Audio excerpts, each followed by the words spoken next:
Welcome back, everyone, to the Rose Experience. I'm your host, Jason Rose, aka the George Clooney of gaming, as I've been called, and I'm here to give you the aftermath. Yes, another E3 has come and gone. Tons of news, big announcements, some lulls, but we're going to do it a little bit different with the Rose Experience. Not only will I be doing my own thoughts and commentary and reactions for this year's E3 for all the major pressers, I'll be using word associations and also location assessments. So with that, E3 analysis shades are a go.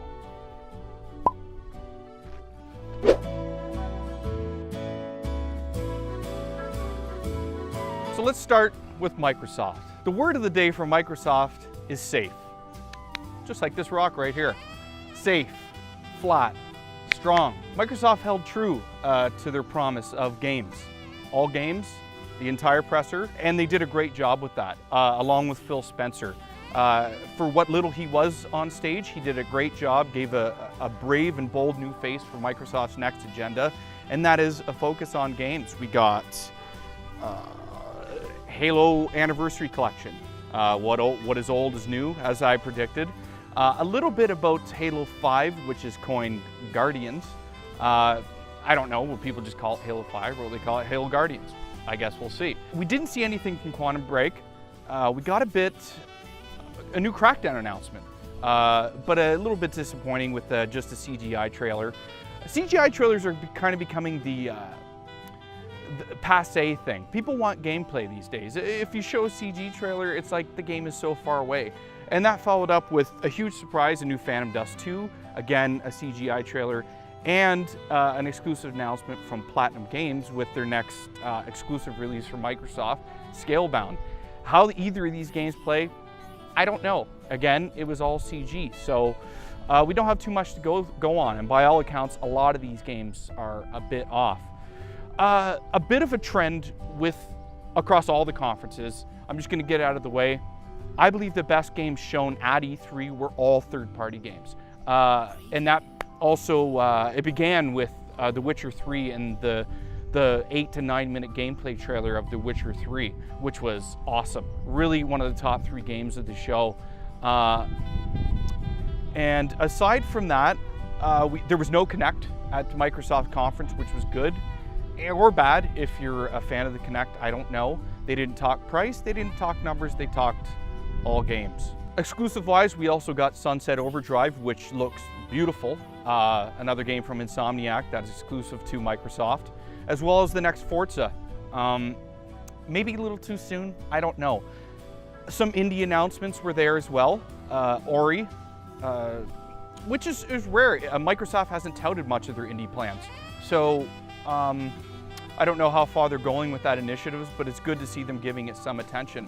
But as good as Microsoft was with the games, there was not that one mind-blowing announcement that could have really cemented and given us that everlasting good impression about the Microsoft presser. So, like this rock here I use with the lead-in, good, safe, strong, but could have been better. I give it about a 6.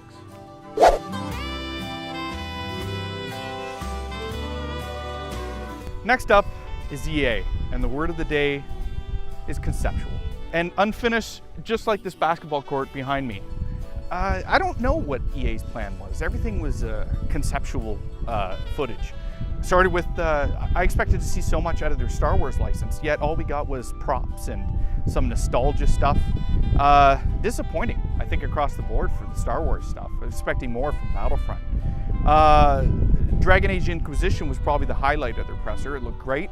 A lot of promise with that property, but bringing us to BioWare's biggest property being Mass Effect right now.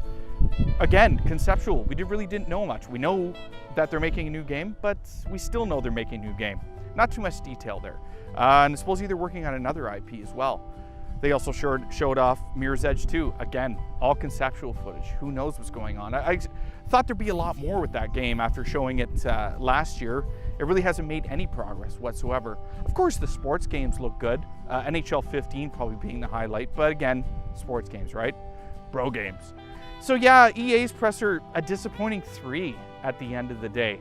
Expected to be more gameplay, just more of everything.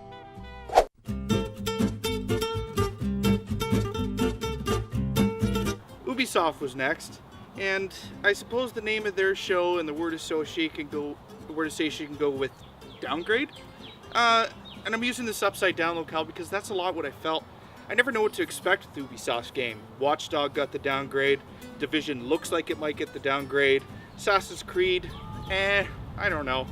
And they finished with Rainbow Six, Tom Clancy game looks great, but who knows what state any of these Ubisoft games will come out in.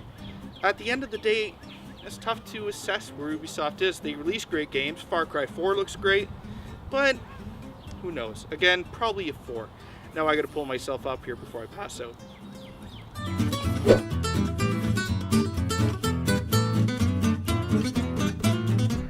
Bringing us to the second of the big 3 is Sony and the PlayStation 4. The word association is peaks and valleys, all one word. I'm cheating. And just like this hill behind me, Sony's conference had the highest of the highs and the lowest of the lows, like the Mariana Trench. Sony started off with a bang, talking about announcing huge exclusives like Bloodborne, the new The Last of Us HD remake. Again, an older game, but the game of the year last year.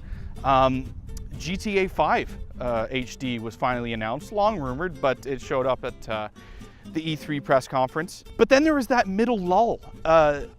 Unfortunately, they didn't learn from Microsoft's TV initiative last year that got so many downvotes and bad press. Sony decided to go their own way, which made no sense. They brought out the new CEO of North America, Sony, Sean Layden, and he was a bit of a down, very corporate, very refined and boring. Talked about numbers and PlayStation Now, and it still doesn't make much sense to me. They're toying around with the rental fees and charges. And this new Powers miniseries, which was their Wonder Book moment of this year's E3. Again, I don't know why they did that. That was their big downturn. But they finished with a bang with Arkham Knight, which was probably my game of the show. Looked phenomenal gameplay-wise. A lot faster, a lot more beautiful. Again, reinforces that all the best games at E3 this year were third-party offerings. And they finished with the teaser of Uncharted 4, which looks great, but I kind of wonder why they showed it. It's nothing. I wanted more. And in the end, I'm kind of wondering what Sony is still doing with all their big studios. Where is Sony Santa Monica? Where is Quantic Dream? Where are all these big first-party games? Like everything, the best stuff is still coming out with 2015, but at least Sony and Microsoft have those third-party offerings to rely on. At the end of the day, I probably have to give Sony a 6.5.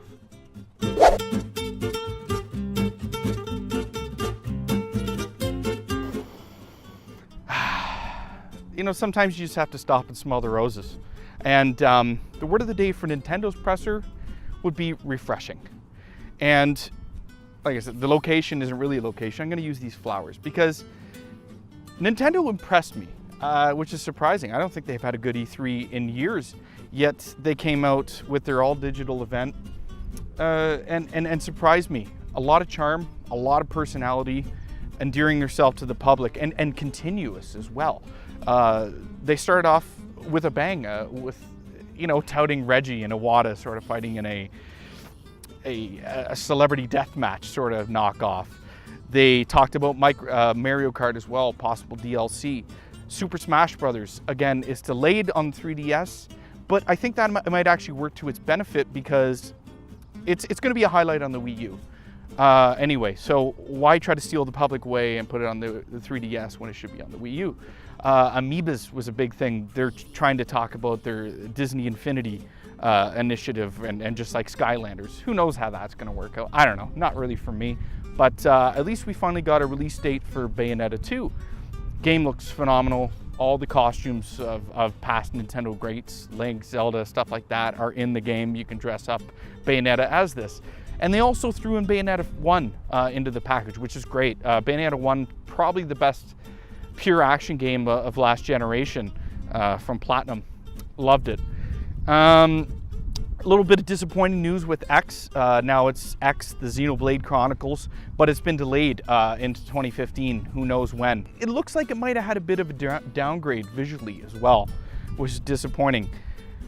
The biggest announcement for Nintendo was probably the Zelda U showing. Open world, looked great. Really taking the visuals of Wind Waker again and incorporating them. I have no problems with that, but again, I'd like to see them do a little bit more with the Zelda franchise. But what we saw was great. Again, who knows when the hell we're gonna get these games. And that's a problem for Nintendo, because even regardless of how good their digital presentation was and all the Treehouse stuff later on, Nintendo had a great showing, but all their best stuff is in 2015, like the other big three, but Nintendo doesn't get those third-party offerings. So what softens the blow for Sony and Microsoft, Nintendo misses out on. And that is a huge deal. I believe by the end of 2014, Sony has 29 games coming out, Microsoft has 28, Nintendo has 6 total. That is huge. And regardless of how strong Nintendo's exclusives look, with all their best games coming out in 2015, it's hard not to be disappointed by the lack of third-party and multi-platform support. In the end, I'll probably give Nintendo 6.5 to a 7. Does it for the E3 2014 Rose Experience analysis and thoughts. Hope you enjoyed all the word associations, me torturing myself with different locales, hanging upside down, and of course, with everything, I can't cover everything. This is impromptu. I'm sure I missed things. No Man's Sky, Far Cry 4 talk. There's various things from both pressers that I missed. But even though the E3 was good, not great, gaming's in a great place. And one thing is for sure, as gamers, we're all in the driver's seat. Stay tuned and be sure to subscribe to the Rose Experience. All aboard the hype train.